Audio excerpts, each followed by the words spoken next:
Welcome to the Hirewell Recruiting Insights podcast. I'm your host, James Hornick, partner at Hirewell. My guest today is the best friend I've ever made on LinkedIn and just maybe cracks the top 100 friends of all time. Employer brand expert from Job Portraits, Nate Guggia. What's up, man? Not much. That was quite an intro. The intro I made on the text is even more. It was a little heavier, so I think you'd appreciate that as well too. So yeah, man. I'm glad we're doing this. We've been talking about doing this for a long time, and I know I was going to come to Chicago to do one in person, but because I've always been anti exactly this, like anti conference call based LinkedIn lives, and I took a lot of pride in the fact that I was the only person who was actually doing like live in a studio with another person. You know what I mean? I do. So I even pitched you. I know. I pitched you on doing a remote one, and you denied me. Yeah, early I denied on. everybody. I mean, I got a few requests like that. I'm like, come to Chicago, do it here. And you said you were coming, so it was like, it's an easy one. So I know, man. And You're then like all this Rogan. happened. Yeah, and then all fell apart, and here we are. So, but we are. Glad we could do it regardless. Me too. It's kind of funny because you and I mean, we chat like pretty much a little bit every day, right? Yeah, definitely chat every day, and we probably jump on a call minimum once a month. Lately, it's been like every couple of weeks, but yeah, we talk a lot. Yeah, so it's just kind of funny because I don't know, like friends you make on the internet. But I do think that LinkedIn's been. I mean, I've been using it since like 2004, 2005, and it wasn't until the last like year or two that like I think people started really using it as like a true social network, which is what it is technically. So I know it's really cool to see.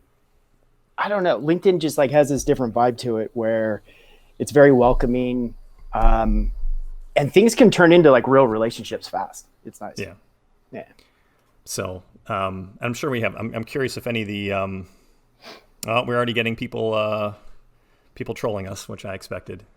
Jeff Smith, Natalie Brown. Wonderful. Yeah, Shout of course. out to you guys. Yeah. So anyway, what did you want to talk about? So I think that there's a lot's happened in the past couple weeks here. Yes. And what's funny is like, had you asked me where I thought things were going or like my impression of kind of what's important right now 2 weeks ago, because like Jeff Smith and I did a podcast a couple weeks ago. Even my thoughts have changed since then, in kind of what we're focused on, but also kind of what we're seeing in the market and where I think things might potentially go. But how I guess in the employer brand realm, like how have things been treating you guys so far, and kind of what are the big kind of pivots you guys have had to make? Yeah, that's a good question. And I think even if we were to talk last week, I might have a different opinion. I think like overall, gosh, things change so fast overnight with employer branding, with hiring in general, that it's like, I don't really know where employer branding is going to end up, but I do feel that it's changed perhaps forever. And what I mean by that is like, I see some trends happening with branding in general where buyers, candidates just care about different things now, right? Mm-hmm. It's like, there's such a huge emphasis on how companies treat their people. Yeah. And I think, like everybody cares about it. Whereas like before that was very much like a candidate thing. And I think now it's like, it's a consumer thing too. And so I think like corporate branding and employer branding are starting to merge into one. I'm very optimistic that when this is all said and done, that like finally employer brand and marketing and corporate brand are all going to kind of like come together. Like I posted like earlier this week about like, it's time for them to kiss and make up, because like, it's now just about telling really human stories that are going to resonate with the market. I think it's less about employer brand and less about corporate brand. And it's really more just about like brand in general. But like, I mean, like I have some thoughts about like, I mean, I think employer brand right now is like falling into, there's companies that fall into like 3 different buckets. It's like, you're either still hiring or you're on pause or you're laying off your talent team. I mean, it's like, there's like 3 different buckets. And I think like for companies who are hiring and companies who are on pause, there's some cool things that they can do right now to like navigate these waters and like tell really great stories. So we can talk more about that too. I think that it's funnier and talk about the branding aspect. My perception is that companies are from the standpoint of just doing the right thing, they're under a lot of pressure to not. I mean, is at some point your liquidity of your company comes first, right? Like if you're going to literally not be insolvent and not have money to do anything, at some like that's why companies that are laying off are. But I think there's a lot of others that, I mean, the smart quote unquote business decision would be to cut costs. But I think if you would do that, you'd be vilified, like there's some companies we know of that, the Apples of the world, they could pay their employees for years. They have so much cash they're sitting on, right? But even still, it's like companies that are pulling out all the stops and doing whatever they have to do right by their employees, because this is a situation that is just we've all seen downsizing. Companies do it, and there's different justifications, and once companies start doing it, they might have their reputation tarnished or not. People tend to expect it, but this is more of a different situation where the companies who can stand by their people to the best of their ability, because everyone's limited at some point, like I think it definitely sets them apart, and their brand reputation, long term. I can think of a bunch of different examples. Nike for one. Haven't laid anybody off, and they're not truly retail. They're more, they're in the product, but at the same time too, they have a lot of retail outlets. You know what I mean? And that's just a major suck on resources. But they're keeping everyone around. But there's a lot of other examples. At the same time too, there's so many companies out there, which is heartbreaking, that I see that you just know. I think the correlation of companies are understanding when they were overweighted in certain areas, or all their client base was correlated to the same thing, and that thing goes away. Right. There's nothing you can really do at this point, So anyway, I'm going off on a tangent. No.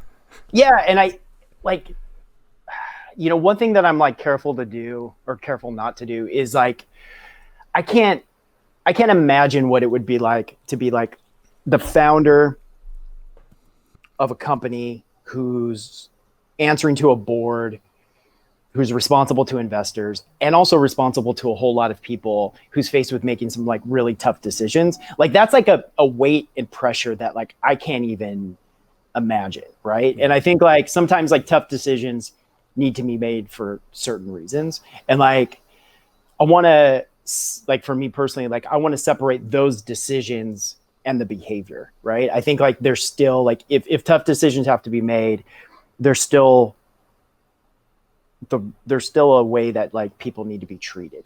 And and I've heard stories about that behavior just being cowardly and just like not treating people with like the respect that they deserve after they've like worked for you. Like even if you have to let them go, there's like a way to handle that. And I think that's really telling of somebody as a leader, right?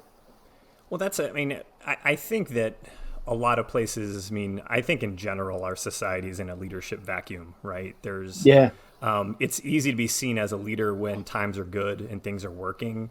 But when everything goes to hell, when people are under tremendous stress, that's when you find out people are really made of, and how legit are they really, how much they really care, how resourceful they were, how good of a communicator they were. So, and I think you and I talked about that maybe a week or two back. Like there's, people are looking for leaders in any aspect, right now, whether it's in business or whether it's in, politics, which I don't want to get into, or whether it's just in community, whatever. Like there's so much uncertainty that people who have leadership qualities, like genuinely, it's I always think like from chaos comes opportunity, right? Like if you're someone at home and there's a lot of different ways I can kind of go about this, but there's a lot of people with a lot of time on their hands that could be doing that will be doing a lot of innovation right now, realizing that maybe the company they're working with. Why didn't I take more chances years ago? You know what I mean? If we're all just going to end up here, you know what I mean? So I think we might be also getting to a point where some people who are kind of don't have as much to do, maybe they're still employed, but they're sitting at home right now, like they're developing their skills, and it's a chance to innovate, it's a chance to lead, I guess, kind of tying it back to leadership and whatnot. But a lot of ways we can go with this. So once again, rambling here. I think, but what I've seen so far, because you're saying it's kind of three different buckets, like. Classic meltdown scenario. First thing companies do is cut contractors, then they start cutting employees, then they start backfilling contractors for urgent projects they need. Like we've seen all of that already, right? it's gonna be different in every company, different pace. And then eventually when things kind of come back around, hiring more employees, that's, I guess my question is like, when are we going to get to that point? There are, to your point, there are still companies hiring. There's companies that, I guess people are just trying to sort their plans out and what they want to do next. But anyway, tell me about what are you seeing right now in terms of like what the pivots people are making with their messaging? Okay, so we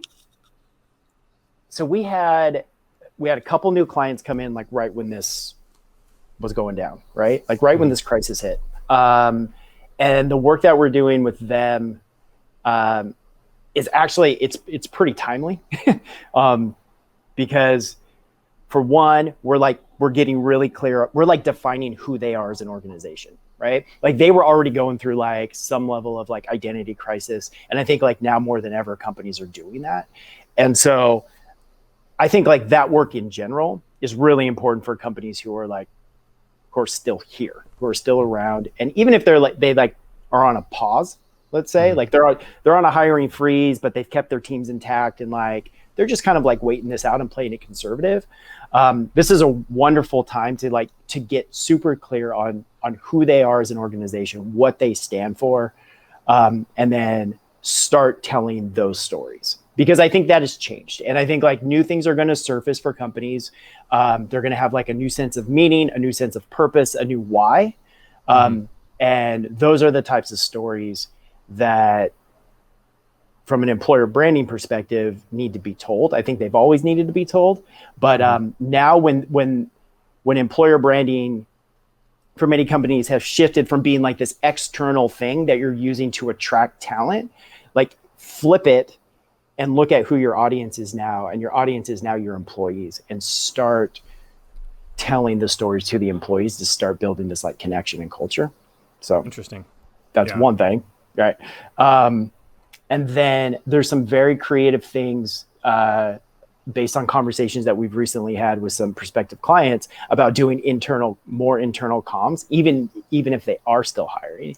And what I mean by that is like building an internal like knowledge base, an internal like wiki where there could be some like evergreen content that is going to help like educate the company, educate teams, basically like distilling knowledge. And those are like all internal process type things that companies can be doing. So like, that's kind of what I'm seeing right now. Okay. Does that make sense? Yeah, it totally makes sense. It's interesting. You're talking about, taking the focus from like attracting people to making it more about the current employees. I thought it's also interesting when you started this conversation, you're saying how, kind of the brand and the employer brand are getting merged. I remember when I did a conversation with Kylie Dank, who's the employee brand person Relativity. That was one of the things she was saying for like small companies, what you should do if you're just trying to get your brand kind of going is making sure that if you're trying to get your employer brand going, it should be reflective of your corporate brand, and which it struck me as like, it's just so simple. Why isn't that just the default of what everyone does, why does it need to be a different thing? It should be, but I think now that, I think companies really are going to be remembered by how they handle this, the ones that do it well. So. Yeah, I agree. And in one of the reasons why employer brand and corporate brand have lived in like these two separate worlds is because corporate brand and marketing, I think like has built-in industry-wide credibility, right? It's like, those are things that like every company knows they should have because it drives revenue. It's like they're directly tied to making money for the organization. Employer brand is still like a fairly new thing. You're marketing to a different audience, which is candidates. And it's been slow to get this like level of credibility that it's needed for a long time. And it's always played like second fiddle to marketing and corporate branding. It gets like less budget, it gets far less resources, and it's handled by, especially at startups, people who have a hell of a lot more on their plate than just handling employer branding. And so sometimes it takes something like this where companies are like, oh, damn, like the way we treat people really matters. And that is more closely attached to employer branding than it has been for a long time on the corporate side. And so employer branding, I think, is going to have like a hell of a lot to say about the stories now that companies tell in general. Yeah. Big change we've seen. We can talk about us just for a minute, but we're not the only ones doing it. Like I've talked to a few other people in the recruiting industry that are kind of taking the same approach. The amount of companies that are truly hiring obviously is down, right? There's crazy unemployment, but it's still happening. But even still, I would say if I were looking at our organization, we have some people that are extraordinarily busy still. But we have other people, obviously, they have more free time than they did before. And making an emphasis on, I've always taken the approach where anytime I talk to someone, I'm always going to pay it forward, and I want to help them out, in their career, one way or another, in terms of helping them with their job search or things they might be struggling with.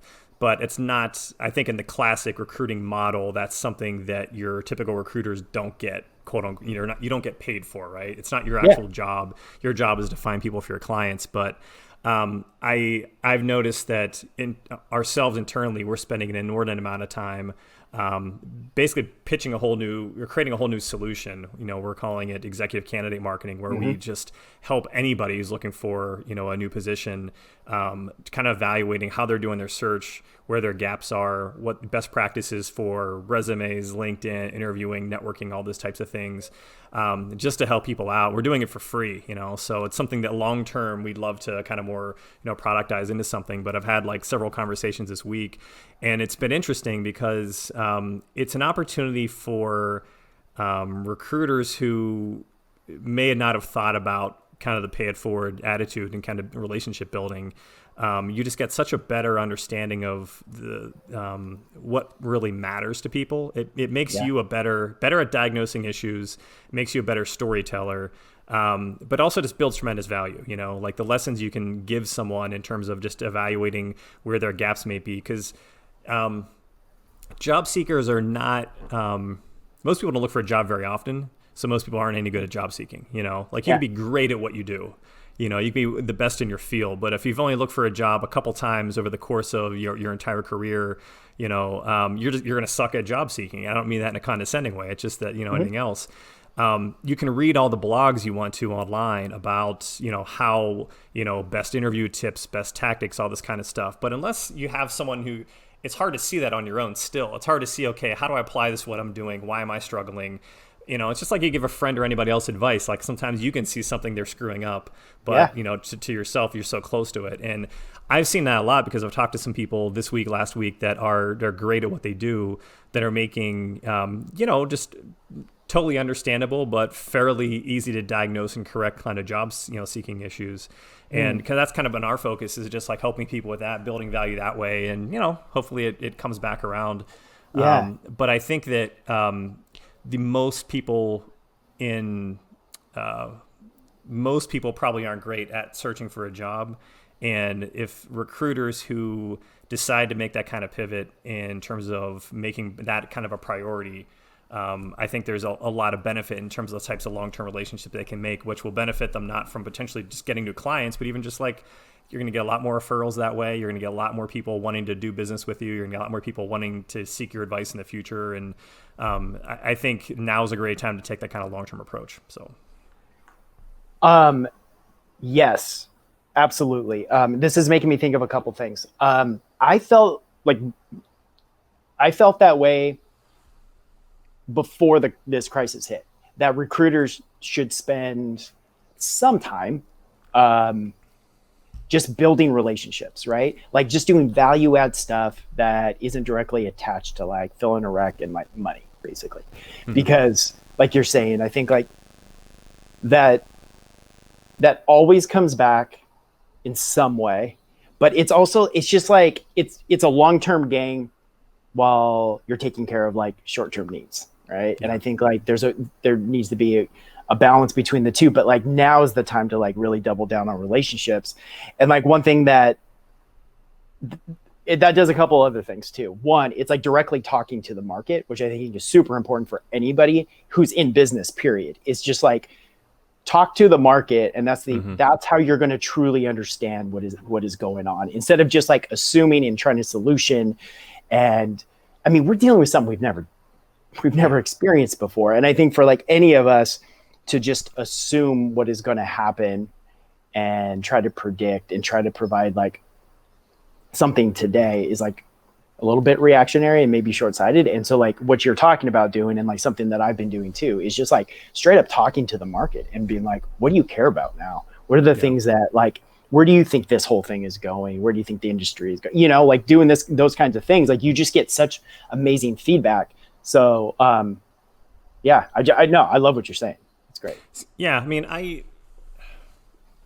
it's one thing to, it's just taking it a level deeper, you know? And I think that I could start talking about, you know how much I love about ranting about like problems with the industry, but I think a lot of the short-term focus in recruiting, you know, the reason why every recruiter doesn't do this all the time is because, you know, either the firm they're working for, a lot of these large organizations, everything is very transactional, hit your monthly number. So sure, you can spend like a lot of time, trying to help somebody out in their career, but that's not gonna, like, your primary focus is getting this job filled. You know what I mean? So I know there's a lot of organizations where their focus is like, okay, as soon as you realize someone isn't a fit, get off the phone and find somebody else that's gonna like fit this role we're trying to fill. And that's the same even for internal recruiters. You know, you might have an incredibly high workload, but I've always thought that's the wrong approach. I think that in the classic model, when times are normal, people are just overworked. Or the expectations set on them are improper, and that's the reason why they're taking that approach. But now's the time to you know, start thinking long term, because really that's the only way you can think. So yeah. Okay, so now this is also making me think of something else. Workload right now for a lot of teams, external talent teams, internal talent teams, whatever. Like, there's more bandwidth right now. Right. Mm-hmm. And like when things are good, it is like straight up hair on fire, taking care of like the immediate need. And a lot of like the strategic thing, the relationship building, the brand building, all that kind of stuff gets like pushed by the wayside, because you just have to take care of like what's in front of you. And I think like now when there is a pause and there is more bandwidth, like this is really time for teams in general to like start thinking strategically. I've always been this like, execute over strategy. Like I've always been like really hard on execution, like just like do it. And like now when you actually have the time, think about strategy, look at your processes, like dive deep into your hiring process, your candidate experience, start building content, start marketing that stuff internally. You can even like flip it and start marketing externally, even if you're not hiring, and start building brand. Like now's the time to actually do all those things, because you have time, because when this thing flips around, all of that time is going to go away. I think right now, either you're working on your side hustle, or you're working on the skills that are going to help you with your main hustle. Like, you know what I mean? Like, I think that, like you and I personally, like I'm working on like process and data and like, how can I automate, you know, things that we do here. I'm working on, I work on this all the time, but like in terms of writing skills, better storytelling, or just content ideas, like those are kind of the two things I always default to and what I always want to improve in. But even past that, like, I think that, if you're not spending your time actively getting better at what you do or learning something new, I think the one challenge I see with a lot of companies is there's a lot of people that they're going to be forced into, or given the opportunity right now because they have more time, to start doing other things. You know what I mean? I think I hope there's a lot of people that become entrepreneurs and try their thing because they're kind of forced to being in a situation where, maybe they're still employed, but they're working a little bit and they have a little bit extra time, or there's a lot of people that are unemployed now. And, you know, so there's a lot of people that are going to be forced into, you know, finding a way to fend for themselves, and there's no guarantee they're going to come back to the traditional workforce. You know what I mean? So, I think it's kind of an interesting, you know, but I would say if you aren't doing one of those two things, even working on refining your skills and what you're doing, or working on your side hustle, like I don't know what you're doing right now. You know, I don't either. Yeah. I have that same mindset. It's like you can't just like sit around idle because there isn't like necessarily something that you were like previously doing. Like like it's just like gone away. Like, Yeah. I don't know. It's like such a great opportunity to like just grow in general and just like to try new stuff out. Mm-hmm. But anyway, What do you see in like demand wise? Like, because I've noticed a couple interesting observations I've had. Like industry wise, it's like, okay, turns out working for a recession proof business like, manufacturing or food or something like that would have been a great place to be right now. There's a lot of places that are getting crushed. Like I thought it's interesting that big tech, like if you were going to tell me before this happened, in the next recession, who's going to get hit the hardest? I'm like, whole NASDAQ, the whole thing's just going to get like blunt. And that's like, they've actually kind of done pretty well compared to the rest of the market. I'll tell you from a hiring perspective, what's interesting, like tech's doing well, relatively speaking, which isn't a surprise. Seen a lot of sales roles, a lot of companies hiring sales, which I'm still trying to wrap my head around that, like I think that, and it's not just what we're seeing with ourselves here. Like I've talked to a few other people in different areas who notice the same thing. It seems like there's a disproportional amount of like sales hiring versus other skill sets. I don't know if you've noticed that, but maybe it's just anecdotal. No, I think that's true. Here's like a couple things I've seen. Because like the world that like we live in, like our company is like VC backed, high growth, primarily tech companies, right? In like very competitive markets, Bay Area, New York, like things like that, right? And so you're right. I mean, like there's a lot of companies still hiring. It's like they're either like going like full tilt and like almost like business as usual, or they're like cutting like crazy and like maybe going under. It's like one or the other. I don't see a lot of pauses right now, but one thing that I do think is going to happen is that engineers are going to be thinking differently about taking a risk on a growth stage company. And I think like big tech companies are becoming more appealing because of just like the stability. I mean, it's like we're seeing now that like it almost doesn't matter how much money you've raised, that you can still go under like overnight. The burn rate of these places, like that continues even when you're not making any cash, I still don't like, there's a lot that I don't understand about like startups and VC money, because it's still like hard for me to imagine raising hundreds of millions of dollars and going under so fast. But like, I know, I'm sure it all makes sense. I just don't understand it. But I do think like the way that those types of candidates perceive startups is just going to change purely from like a security standpoint. It's like there's opportunity to go work at a startup and work on some really cool things, but there's also an opportunity to go work at like a big tech company and just know I'm going to have a job regardless of what happens, and they're going to pay me well. I mean, it can come down to that. But yeah, I mean, one other thing that I was thinking about too earlier on that I wanted to touch on was like when we were talking about like taking like a step back and looking at processes and like things like that. I really think like for companies who are still hiring, that your candidate experience right now is your employer brand. I think that taking really good care of candidates right now is so important.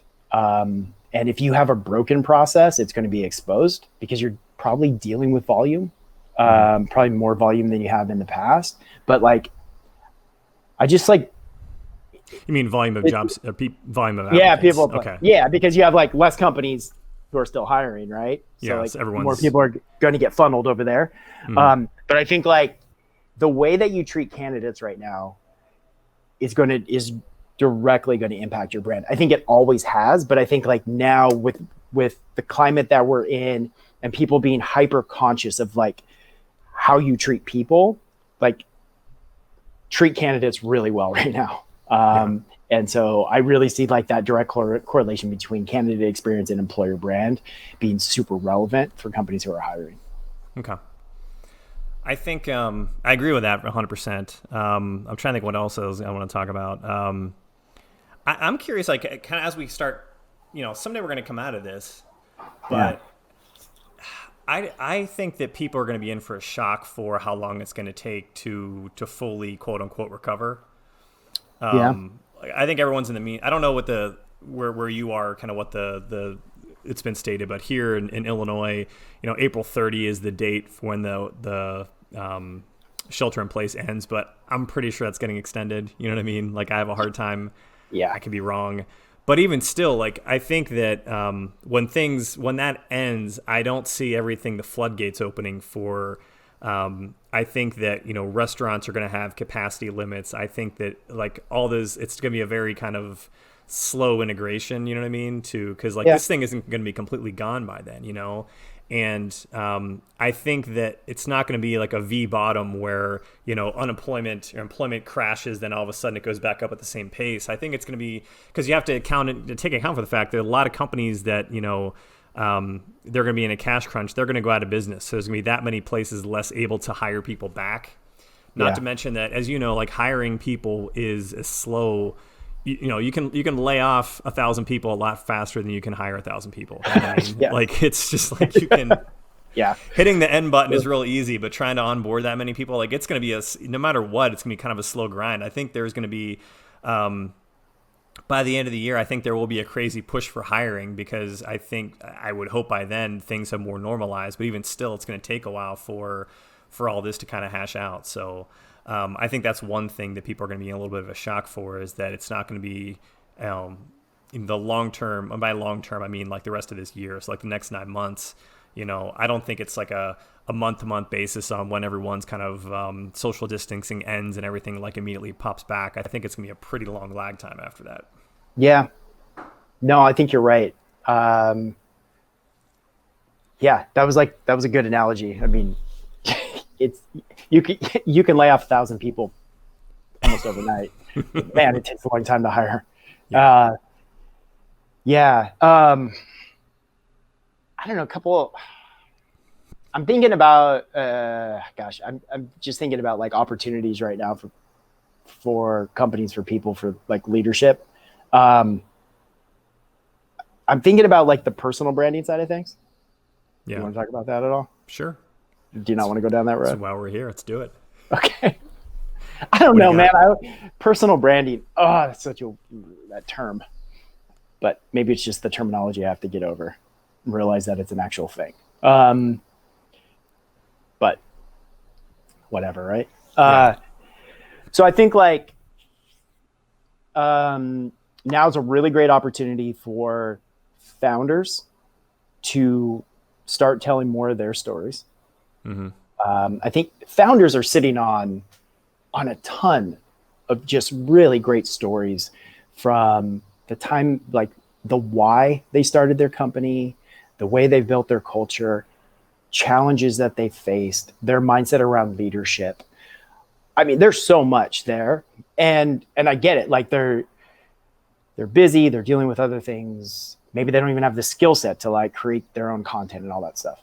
But I think like this is the prime opportunity for them to tell those stories and put them in whatever format they can to get it out there. Whether that's like putting it just out consistently on LinkedIn, or it's having somebody ghostwrite blog pieces for them, whatever. Like that's stuff that like their employees would love to know about. And that's stuff that the market in general would love to know, because it creates this like emotional connection to them and to their brand. And I think like, that's just like, I don't know, the market's like really ready for those types of stories. It's like I said, I think there's a leadership vacuum, there's people looking for someone to tell them something good right now. You know what I mean? Yeah. There's people ready to hear a good story. There's people ready to hear that like some other company got something figured out. Here's how they did it. Or some other company figured out like, okay, here's how they treated their employees. This is what we can do here. Or just looking to be inspired by something. It's not just like, BS motivational crap, but actually like something someone put into action that actually worked. I think that would play really well right now. I think that both for, people's own personal brands, and their employer brand, obviously, and I guess it's all the same thing. It's funny. It's all the same thing. Yeah. When you were talking about personal brand, I thought we were going to go in a different direction here, because I've actually, not to the level that, you and I are both pretty vocal and whatnot on LinkedIn, but I think that building personal brand to a level, this is what I've been telling some people this week, is for people who aren't like in the market center of like a skill set, right? Like let's say if you're a Python developer or you're a content marketer or whatnot, like you're in a high demand area. But if you're maybe more senior, where it's just there's not as many positions out there, or you're looking to make a career pivot, I think it's real important that there's a lot of really smart, intelligent people out there that just they're in one of those two positions, have a hard time finding a job because there's not as many opportunities out there. And on paper, everyone looks good. Everyone Sure. can look good. It's just hard to stand, like it's getting past the resume level. And I think there's a lot of ways that people can, you don't have to personal brand yourself to the entire city or to the entire country or to your entire skill area. But if you can take a very targeted approach, if there's 20, 50, 100 companies or like a community that you're trying to get more involved in because you want people in that group of select target companies to know you, finding ways to kind of personal brand when people in those circles specifically, that way you're a little bit more of a known commodity than you were if you were just not involved in this type of stuff. So personally, I think that, I haven't always seen a lot of people, I haven't seen a lot of people have a lot of success using personal brand for job seeking because not that many people do it, I think. Like not that many people have tried it, Right. But I Right. think it works because I've seen firsthand how much easier it is to get people to talk with you once they've heard of you before, or if it just comes down to like making an intro, you know what I mean? Because even if it's as simple as, if you're a learning and development expert in your city and you're talking anytime someone in learning and development, tweets or talks on, LinkedIn about something, you're always chiming in. You know what I mean? It's a really easy way to become known within your field on a very kind of micro level, which is technically personal branding. You know what I mean? It is. Absolutely. And once you can build a reputation like that electronically versus, going door to door to networking events and whatnot, it's just a better way to kind of scale your reputation, but I guess it is personal brand in terms of even your area. So, yeah. Yes. So usually when it comes to something like that, like we'll say like creating a personal brand, there's always like a prompt, and it's usually there's like a motivation. So it could be to get a job, it could be to generate leads for your business, it could be whatever, right? But there's always this like initial motivation.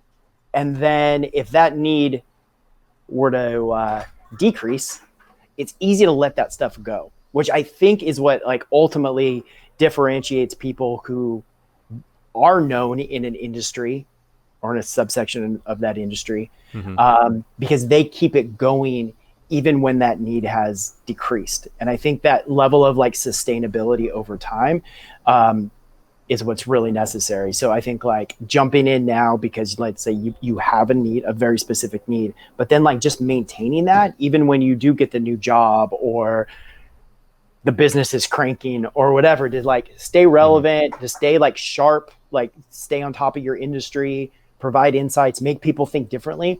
That's like what levels people up. So like maybe when it is time to pivot and get a new job or whatever, it's like you're already hyper relevant because you've put in like all that work, especially when it wasn't directly needed. Yeah.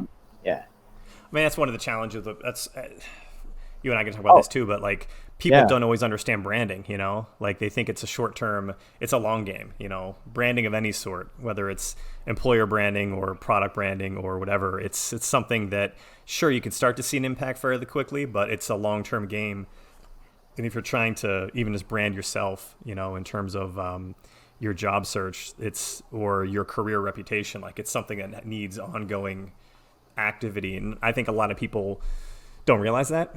So, but it's no, you're right. I like there's a couple things I can get really opinionated on this and like I won't, but like I just do think like ultimately there's a couple things that create it. And I also don't think that like engagement and numbers is a representation of like the credibility that somebody's brand has, because like we have to remember that like some industries are larger, some are like much smaller, whatever. And it's really just more about like how much you're you're impacting the conversations that you're having. Like how, like, are you getting people to think differently? And if you can do that and provide like original thoughts and opinions and perspectives and just a new way of looking at something,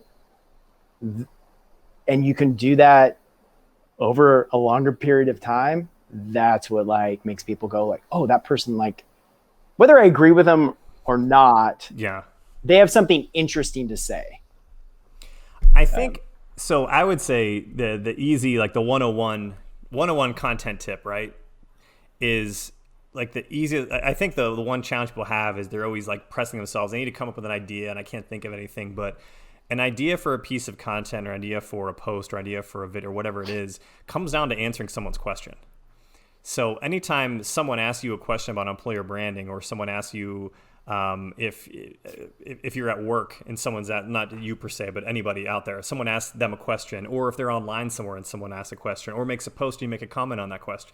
You know what I mean? Anytime like you have an original take off a conversation, that's what usually is going to make something compelling, as opposed to trying to think up something on your own that you think is going to be interesting. So it's taking nuggets of conversations or answers to questions that you already had in your head already that you wouldn't think of as being something, you know what I mean? I think people get so close to like the content ideas, they're trying to find something that's new and original to them. That the best things aren't supposed to be new and original to you personally. They're supposed to be new and original to everything else. And the way to draw that out is answering someone's question. You're the first person. You taught me that early on. I know. You did. I've been regurgitating the same piece of advice for like a year now. I know, but I remember like early on, you're like, okay, you need to take like that comment and turn it into a post. And then you would like tell me again, take that comment and turn it into a post, because it's just like ideating. Like it's the best way to do it. Yeah. Well, that was the reality too, is like you might have said something once, right? You might have posted something one time and you're like, well, I already said that. So I don't feel, people, of all the stuff you post, how many people were going to remember? Even if it was something really good, they really liked, you know what I mean? It takes a level of repetition. So not to say you should literally regurgitate the exact same thing, but if there's a general theme or concept you're trying to get across, it's probably going to take you could probably talk about it 10 times, you know what I mean, before anybody's like, oh, come on, man, find something else to talk about, because the same people aren't always going to see it. The same people might see it but not get it the first time. You might have a different take on it the next time you do it. So I don't know. Yeah. I mean, do you think about like some of the most well-known like figures, like that we, who've basically been saying the same thing for years. Yeah. I think their audience just like turns over. But yeah, man. Anything else? Hot take on remote work. Oh, geez. I think, okay. I got one. And it's different than my hot take from 2 weeks ago. Okay. Complete 180. Remote work sucks, dude. It's terrible. I think that... And you know who you're talking to, like... Yeah, I know. I'm talking to someone who works remote all the time. So here was my take. So 2 weeks ago, Jeff Smith and I did a podcast, and we wrote out, like, because Jeff was a remote manager, so he has a lot of insight into actually how to manage a remote team, which is challenging. And a lot of people haven't done that before. Now they're forced in that position. And there are a bunch of other things we kind of talked about. And I think that the conventional hot take was that, okay, now that this has happened, companies are going to start offering remote work because they realize they have to. They're going to be built for it now. They realize how much value is there. So it's going to become much more kind of normal.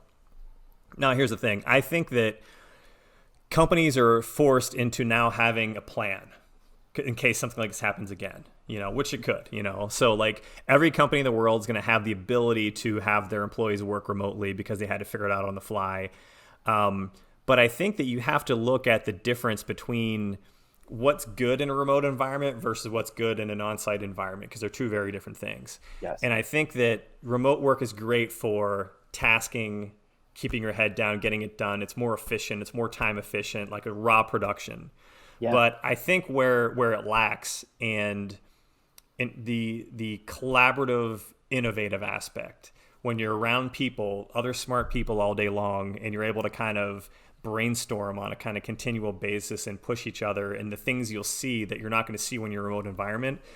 Not to mention, so one, I think being 100% fully remote, no offense, for most people or most companies trying to build like an environment or team, it's going to be harder for them to be as innovative as they could be for those companies that are innovative or trying to be if they were having an on-site environment or at least part of their week on site. Secondly, I think people are so sick of 100% remote right now.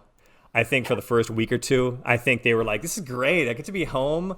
Look how productive I am. But I think right now, like most people, it's driving them crazy. And I think that everyone's going to say, you know what, I think I'd like to do a day or two work from home. But I think the amount of people who, like, the entire world's tested out remote work, right? I've talked to people for years who, like, they thought about, I'd like to do 100% remote. That sounds like it'd be good. Then, like, 3 months later, they're like, yeah, I got to find an office job. This just isn't for me. Those people exist. And I think there's a lot of those people now. And as much as people like the freedom of it, I think most people are over it as the idea of, like, I'd like to be 100% remote. Okay. Couple things. Okay. Absolutely. Building a company remote first versus implementing remote work overnight are two completely different things. I mean, yeah, there's so much that goes into it. When I had a lot of conversations well before this with founders who were thinking about moving into like a flexible work environment, and they were going to like do it like 1 day a week, 2 days a week, like start easing into it. And this would like literally was like, okay, tomorrow everybody's working from home. Mm-hmm. Like that's rough. Also too, yes, I work remote, full-time, fully remote team. This is not remote work.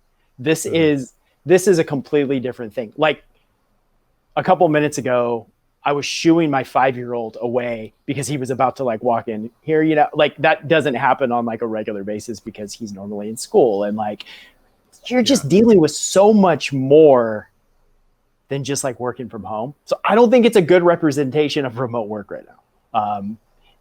But yeah, okay. Hold on. I do agree with you that this has been like a healthy experiment for everybody to like get a taste of what remote work is like, to see if it is a fit for them or not. What you described as far as like productivity and stuff that's me. And one thing that I always try to like be very vocal about is that the reason remote work works so well for me is because I am a heads down, get stuff done from the time I'm up until like I'm done working, no distractions, that kind of a thing. And so like I thrive in it. I don't even like I get distracted otherwise. So just a couple things. All right. Agree to disagree. It's fine. I know. All right. Yeah. Anything else? I think I'm pretty tapped out on this one. What's one for today? I'm sure if we come back and do this again in 2 weeks, we'll probably have our brand new observations and can do it all over again. I think we should do it on somewhat of a regular basis. Every morning, 9:00. Why not? We can just turn it into a thing. Yeah. Okay, man. Thanks for having me on. I'm honored. Yeah. I'm humbled. All right. You get to live, I'm sure, because I know you listen to the podcast. You get to listen to me butcher through the outro text here. Here we go. Thanks again for listening to Hirewell's Recruiting Insights podcast. If you like what you heard and want more insights from our recruiting experts, visit hirewell.com/recruiting-insights. And remember to subscribe to the podcast on Apple Podcast, Google Podcast, Spotify, or YouTube. See you soon. Thanks again, Nate. Bye. Thank you.